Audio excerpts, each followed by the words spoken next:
आणि आता नांदेडमधील पावसाची बातमी सविस्तर पाहूयात। नांदेड जिल्ह्यामधील मुखेड तालुक्यातील हसनाळ येथील अडकलेल्या महिलांना एसडीआरएफच्या टीमने बाहेर काढलेला आहे। बाहेर आलेल्या महिलांनी एकच आक्रोश केलाय। अजून या गावामध्ये बचाव कार्य सुरू आहे। हसनाळ आणि रावणगाव पाण्यामध्ये बुडाल्याचं चित्र आहे। अनेक गावकरी या पाण्यामध्ये सध्या अडकलेले आहेत आणि बचाव कार्य सध्या सुरू आहे। प्रतिनिधी योगेश लाटकर हे घटनास्थळावरून आपल्यासोबत जोडले गेलेले आहेत। योगेश, सध्याची काय स्थिती आहे? काही महिलांना वाचवण्यात आलेलं आहे, मात्र बचाव कार्य अजूनही सुरू आहे। गावकरी पाण्यामध्ये अडकलेले आहेत। सध्याची नेमकी काय स्थिती आहे? मी आता आपल्याला सांगू इच्छितो की मी मुखेड तालुक्यातील रावणगाव या ठिकाणी आहे आणि रावणगाव या गावामध्ये सर्वाधिक लोक जे आहेत ते पाण्यामध्ये वेढले गेले होते, अडकले गेलेले होते। आत्ताच एसडीआरएफची रेस्क्यू बोट जी आहे त्या लोकांना रेस्क्यू करून आणलेली आपल्या सोबत रेस्क्यू झालेली मंडळी आहे। आपण त्यांच्याकडनंही समजून घेऊ किती वेळ अडकले होते। आम्ही सर आता 1 ते 2 वेळेस अडकल्यामध्ये आणि मस्जिदीमध्ये जाऊन आम्ही अर्जंट रात्रीच्या 3:30 वाजता राहिल्या। माझ्या घराला 5 ते 6 शेळ्या होते, शेळ्या गेले आणि सगळे आहेत। मस्जिदमध्ये किती लोक होते?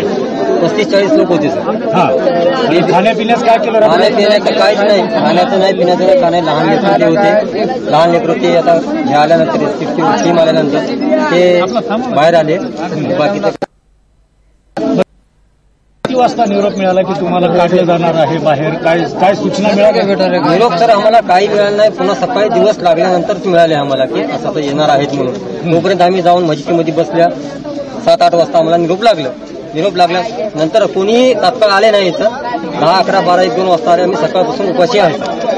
तर आपण बघितलं ऋतुजा की ही मंडळी जी आहे ती गावातील एका मस्जिदमध्ये अडकून पडली होती। साधारणपणे 40 लोक या मस्जिदमध्ये थांबून होते आणि सगळ्यात महत्त्वाचं, एरवी सातत्याने हिंदू, मुस्लिम, शीख, ईसाई चालू असतं, परंतु या मस्जिदमध्ये हिंदूंनी आधार घेतला, ह्या मस्जिदमध्ये मुस्लिमांनी आधार घेतला। एक धार्मिक एकोपा इथं दिसला। म्हणजे याचाच अर्थ जेव्हा माणसाच्या जीवावर येतं त्यावेळेस मात्र कुठलाही धर्म नसतो, तेव्हा फक्त माणुसकी हाच धर्म असतो।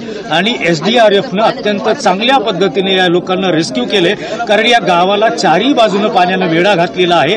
आणि जेव्हा आम्ही स्वतः या गावाकडे येत होतो त्यावेळी आम्हाला अनेक संकटांचा सामना करावा लागला। आम्ही कसे बसे जीव मुठीत घेऊन या गावामध्ये पोहोचलो आणि एसडीआरएफ मात्र आणि पोलीस असतील हे मात्र किंवा जिल्हा प्रशासन असेल हे मात्र स्वतःच्या जीवाची काळजी न करता या गावापर्यंत पोहोचलं आणि या गावकऱ्यांना रेस्क्यू केले। अजूनही मोठ्या प्रमाणात लोक तिथं अडकलेले आहेत आणि त्यांना रेस्क्यू करण्याचं काम सुरू आहे।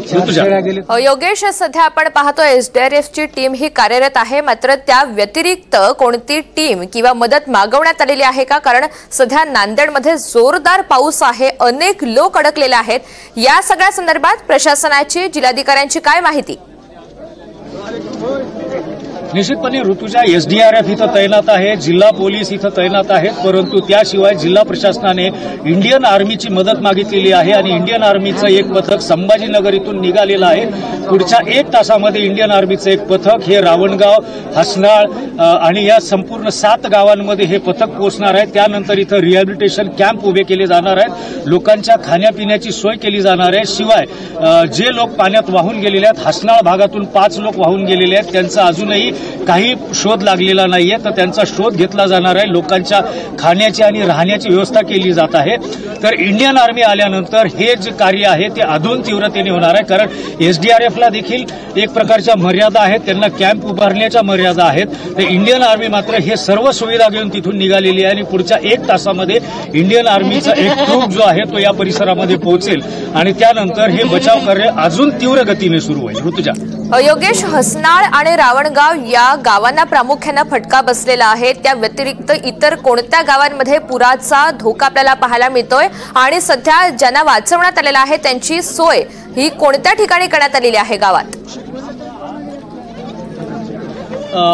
जो मुखेड तालुक्यातील लेंडी प्रकल्पाच्या आजूबाजूला असलेली 7 गाव आहेत, ज्यामध्ये हसनाळ असेल, रावणगाव असेल, भेंडलेगाव असेल, अशी 7 गावं आहेत ज्यांना मोठ्या प्रमाणात या पुराचा फटका पोहोचलेला आहे। खरं तर हा जो भाग आहे हा कर्नाटक लगतचा भाग आहे आणि इथून जवळच असलेलं मुक्रंबाद नावाचं एक गाव आहे, त्याच्यात आता उदगीर म्हणजे लातूर जिल्ह्यातील उदगीर ते नांदेड जिल्ह्यातील देगलूर हा रस्ता त्या पाण्यामुळे पूर्णपणे बंद झाला आहे। तर त्याच भागामध्ये एक 2-3 नावाचा एक तलाव आहे जो कर्नाटकमध्ये आहे तो तलाव फुटला आणि त्या तलावाचं पाणी देखील याच दिशेनं आलं आणि म्हणून एका तासात इथं 210 मिलीमीटर पाऊस पडला.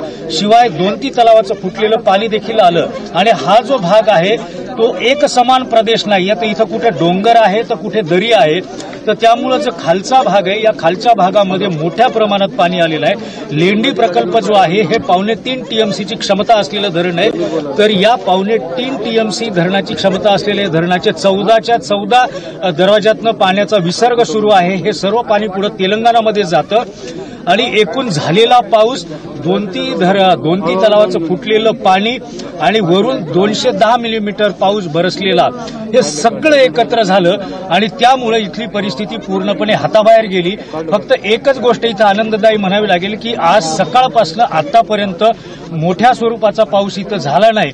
त्यामुळे हे रेस्क्यू ऑपरेशन सुरू आहे. जर हे पाऊस मोठ्या प्रमाणात झाला असता आज दिवसा तर हे रेस्क्यू ऑपरेशन करणं देखील शक्य नव्हतं. आता राहिला प्रश्न इथल्या लोकांना सुरक्षित स्थळी नेण्याचा. तर ज्या ज्या ठिकाणी उंच भाग आहे त्या उंच भागावरती तात्पुरते निवारे उभे करण्यात आलेले आहेत. खरं तर इथं पुनर्वसित गाव आणि जुनं गाव अशा 2 प्रकारची गावं आहेत. तर काही लोक मावेजा मिळाला नाही म्हणून जुन्या गावातच राहायला होते आणि त्यांना सूचना करूनही ते नवीन ठिकाणी गेले नाहीत आणि काल एवढ्या मोठ्या प्रमाणात पाणी आलं आणि म्हणून हे लोक अडकून बसले अशीही एक इथं चर्चा आहे. तर या लोकांना पुनर्वसित करण्यासाठी जिथं तात्पुरते शेल्टर्स तयार केले होते त्या ठिकाणी आता या लोकांना नेलं गेलेलं आहे आणि त्या ठिकाणी अगदी योगेश. आणि खरं तर विविध कारणं आहेत या स्थितीला आणि ज्यामुळे पावसाचा किंवा पुराचा फटका या गावकऱ्यांना सध्या सहन करावा लागतोय. धन्यवाद सविस्तर माहितीसाठी. तर नांदेडमधील पावसाच्या स्थितीसंदर्भात जिल्हाधिकारी आणि मुख्यमंत्री देवेंद्र फडणवीस यांनी काय माहिती दिली पाहूयात. परंतु संख्या 150-200 पेक्षाही जास्त आहे तर ते आपल्याला लवकरच कळेल. त्याचसोबत आता पुढच्या येणारा जो दिवस आहे याच्यामध्ये लातूरला ऑरेंज अलर्ट आहे आणि आपल्याकडं पण वेदर फोरकास्टमध्ये पाऊस आहे. तर यामध्ये विसर्गाचा मॅनेजमेंट मोठा मुद्दा आहे. तर मी जे तेलंगणाचे प्रधान सचिव आहेत जलसंपदाचे त्यांच्याशी मी संपर्क साधलेला आहे आणि पोचमपाड धरणातून जो होणारा विसर्ग आहे तर त्याला व्यवस्थित मॅनेज करण्यासाठी आमचं चांगलं कॉर्डिनेशन आहे. बिदर कलेक्टर आहे, लातूर कलेक्टर आहे, यांच्यासोबत पण आम्ही एक आता चर्चा केली. दुर्दैवाने तिकडून येणारा जो फ्लो आहे तो अनकंट्रोल्ड आहे. परंतु तिथल्या ज्या फ्लो लेवल्स आहेत तर त्या वेळोवेळी आम्हाला त्या शेअर करत आहेत. परंतु सुदैवाने आता पाऊस थांबला आहे आणि पाणी पातळी थोडीशी ओसरलेली आहे. तर जे उर्वरित जे बचाव कार्य आहे ते आम्ही लवकरात लवकर पूर्ण करू. की नांदेड जिल्ह्यामध्ये मुखेडच्या भागामध्ये जो मुक्रमाबाद आहे त्या ठिकाणी जवळपास 206 mm पाऊस पडला. म्हणजे ढगफुटी सदृश अशा प्रकारचा पाऊस हा त्या ठिकाणी पडलेला आहे आणि त्यामुळे जवळपास 5 लोक बेपत्ता झाले. 150 पेक्षा जास्त जनावरांचा वाहून गेल्याचा किंवा मृत्यू झाल्याचा संभव आहे आणि विशेषतः खूप लोक त्या ठिकाणी अडकले होते. NDRFची टीम, SDRFची टीम त्या ठिकाणी आपण नेलेली आहे आणि आता मिलिटरीची टीम देखील त्या ठिकाणी पोहोचलेली आहे. मिलिटरीलाही आपण पाचारण केलं होतं, तेही त्या ठिकाणी पोहोचल्यात.